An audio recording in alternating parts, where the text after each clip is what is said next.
World History presents Nazi Mysteries, narrated by David Bateson. Nazi Mysteries. World War II is the best described, most catalogued event in history.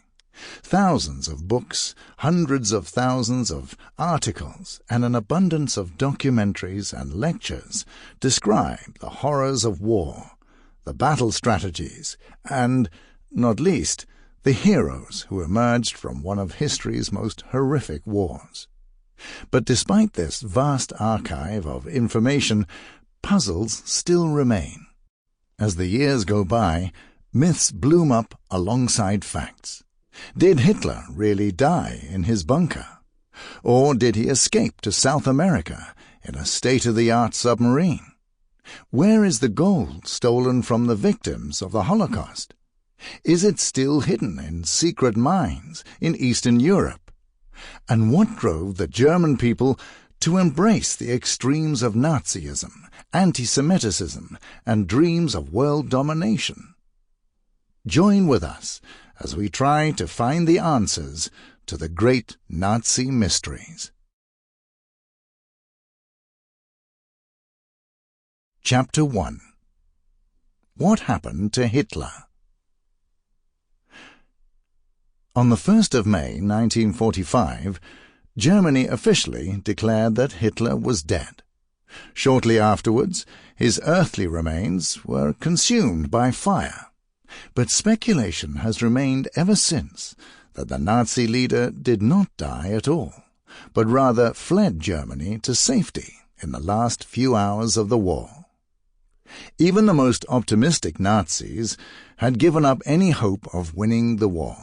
Not even the Führer himself, the originator of the worst war atrocities ever committed. The Allies were storming through Germany, and Stalin's Red Army had established an ironclad cordon around Berlin, where Hitler was hiding in an underground bunker.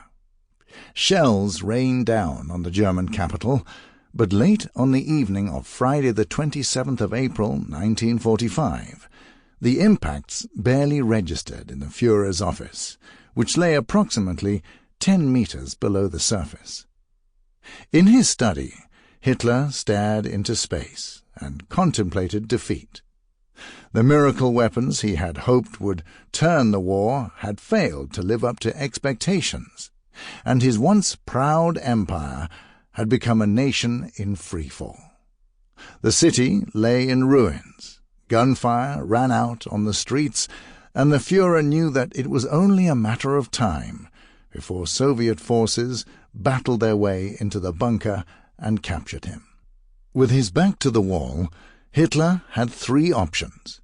He could surrender to the enemy, an intolerable humiliation for a man of the Führer's inflated pride and ego. The idea of being taken to Moscow, dead or alive, to be paraded before an angry mob was not an option in his mind. His second choice was to commit suicide. But who would then be in charge of continuing the fight for Nazism? That left the third and only acceptable solution: escape. Hitler's right-hand man, Martin Bormann, and Gestapo chief Heinrich Müller had already drawn up a detailed plan to enable Hitler to escape the war-torn city. The plan would be put into operation at 20 minutes past midnight on the 28th of April, 1945. Together with Eva Braun, the Führer would leave the bunker and escape through the U-Bahn rapid transit rail system to Hohenzollern-Damm, one of Berlin's main streets, where a Junkers 52 transport plane would be waiting. The plane would carry Hitler and Braun out of the country, first to Denmark, and then on to the Canary Islands. Here, the Nazi couple would board a submarine for the long journey across the Atlantic to Argentina. Only Hitler's closest supporters would be privy to the escape plans, and after the fall of Berlin, Soviet forces would find the ashes of two bodies, which they would mistakenly identify as Hitler and Braun, and thus the disappearing act Sample complete. Ready to continue?